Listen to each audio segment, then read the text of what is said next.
Eric monitoring tool mogul darling here. Suppose my rates are reasonable for this free open source monitoring tool as well. So, that's nice. But I want to talk about the Lite dashboard a little bit more. This is far and away the most popular download based on GitHub repo stats. I do keep an eye on those because I care and I want to make sure that people are using this, getting stuff. I want to say that we're very close to 10,000 installs, or at least that's what it would seem like based on the numbers that I've seen over the past week or so. So that's pretty exciting. Big monitoring. I'm coming for you. I'm coming for your customers. I'm gonna eat you alive. Anyway, the Lite dashboard is fun because you don't have to install anything. You just open it up, point it at a SQL server, even Azure SQL database, and it'll just start chewing away, collecting data, and making your performance tuning life easier. It's got a lot of the same tabs and collectors that that the full dashboard does, but it's also got some kind of neat stuff internally.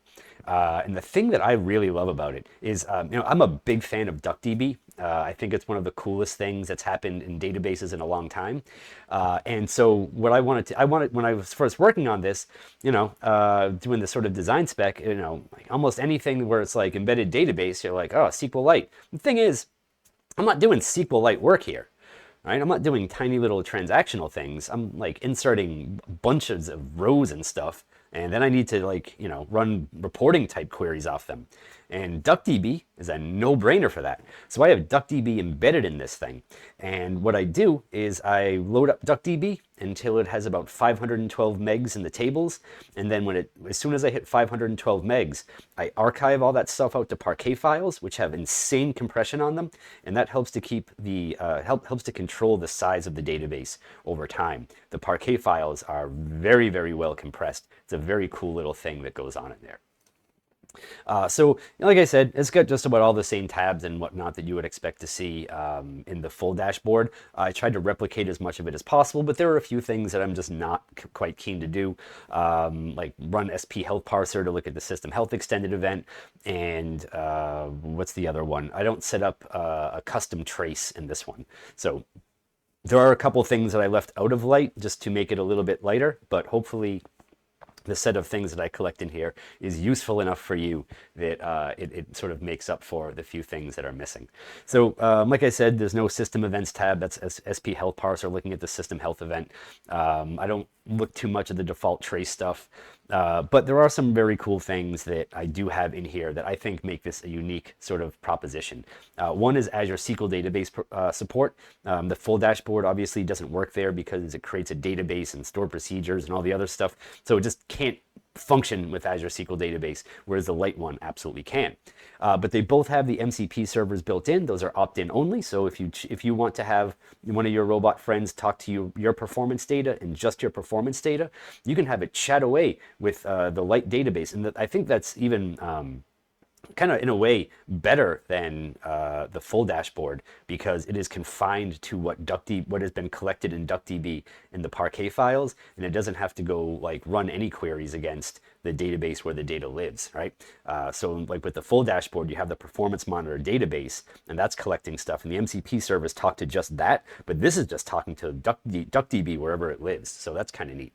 It has the same alerts and email notifications, system tray, stuff like that, CSV, export, dark theme, all the things that I have in there. My dear contributor Claudio added some Lite theme support recently. I haven't used Lite themes yet because I'm a dark mode kind of guy, but it's cool that they're in there just in case you want them. So DuckDB, I chose DuckDB because it's an embedded analytics database. I don't need a separate server process. It lives inside, its own executable. There's no external dependencies, and it is by default columnar storage. So all of the stuff that I put in there, all the queries are very fast against it. And like when they go out to Parquet, there's like almost no hit on query performance. When my DuckDB, when your DuckDB database gets to be about 512 megs, I bump everything out to Parquet files, and like just sort of empty the tables out and start over again. And the compression on those Parquet files is amazing. The footprint on them is very, very small. It's all very portable. You can take it wherever you want. And there's no SQL Server dependency for storing historical data. It's all captured within the executable. So I'm going to show you a few things poking around the Lite dashboard. This is primarily aimed at just anyone. I mean, it says consultants, but if you're not allowed to install stuff on client servers, or like your servers at work, and you don't want to like have a database sitting on there collecting stuff, this is really perfect. Just a way to like spin it up, collect a whole bunch of great performance metrics, and especially if you're on Azure SQL database, this is the one that supports it. But you can literally run it from anywhere. If you're in a lockdown environment, it really needs minimal permissions for stuff, so it makes life a lot easier. That's not what I wanted. All right, let's go to the Lite dashboard. There we go. All right, so this is connected to SQL Server 2022. Like I said, it has just about all the stuff that you would want a dashboard to collect. You start off on the Weight Stats tab. Over here, we've got the list of servers and their sort of general, presence in the world. We've got an overview tab showing all the usual stuff where, what CPU is, if there's any blocking or deadlocking, what memory's up to, if there are any alerts that have been fired off. I don't think I've had any alerts recently. I'm working on this FinOps tab because a lot of people have been like sort of behind the scenes asking me about this, because apparently a lot of managers and bosses really care about this. So I'm trying to get this stuff going so that I can sort of make, on top of it being a free monitoring tool, it can be something that points you to where you can save money, especially with Azure SQL database cloud stuff. If things are over provisioned, under provisioned, all that.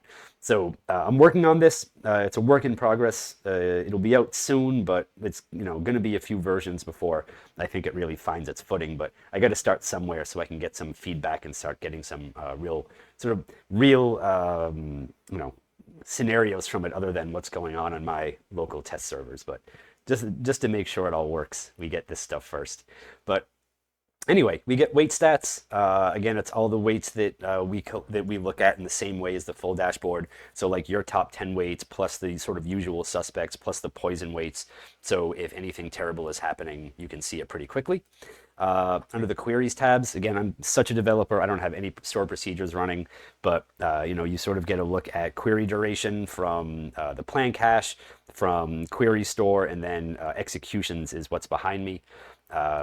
We could get an active queries tab. This does not run SP who is active. This just runs a simple script from SP pressure detector to get a whole bunch of information about what's currently running on the server. There's a top queries by duration, and just like with everything else, you can grab the execution plans, you can see the queries, you can open them in the plan viewer, everything that you would come to expect from other parts of the tool. And then there's the same thing for query store. The plan viewer, I've talked about that in a few videos.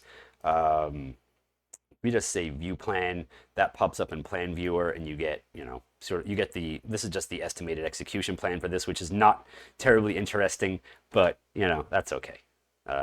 Estimated plans are not meant for real use anyway. We have a CPU tab that will show CPU usage sort of over time, just same thing as in full. We have a memory usage tab up here where we have the overview. We have memory clerks, we have memory grants. File I/O broken down first by latency, right? So we have read latency and write latency, and then we have throughput numbers. So latency is time and throughput is like data. So these are all measured in megabytes, and you can see like over time just sort of when things spiked up and when you might want to take a look at things. We have a tempDB tab, of course. We have blocking and deadlocking and all the other stuff. I don't think there's really been any on this system lately. We have some lock weights, but nothing has really been getting jammed up. So this section is not going to be terribly interesting right here, but On your systems, it might be much more interesting. We collect perfmon counters, just like in the full dashboard. We collect information about running jobs. I tell you about your server, server and database configuration, database scope configurations, any active trace flags. Sort of a daily summary of what's been going on the server. For this server, it's been pretty quiet today because I've been working on other stuff and, trying to get ready to record these videos. And then finally, there is a collection health tab. And the collection health tab is nice because this will tell you if anything has been going wrong with your servers when the collector's been running. Now, you'll notice that there are a bunch of errors in here, and that's because I had a Wi-Fi blip earlier. And a whole bunch of everything went weird for a minute. But the Wi-Fi blip has since been fixed, so you can just ignore these errors for now. There's also a collection log that has sort of like more specific breakdown of like when things failed and all that other stuff. And then a duration trends tab, which will tell you which collectors sort of take the longest. And if you look at this one here, apparently our query store query could use a bit of tuning because at times it takes 1.5 seconds to grab that query store data. So I'll be having a look at that when I'm done recording this video. Anyway, this is just a short tour of the Lite dashboard. We're going to go more in depth on other parts of this over the next couple videos. But anyway, again, this is all at code.ericdarling.com. Let me get to a slide where that actually shows up. There we go. That's wonderful. Code.ericdarling.com. It's totally free, open source. It doesn't do anything weird or funky. No requirements on email, no phone home, no telemetry, nothing like that. Just wanted to put something kind of cool out there in the world to help you find folks with your SQL Server performance tuning efforts. Anyway, thank you for watching, and I will see you over in tomorrow's video. All right, goodbye.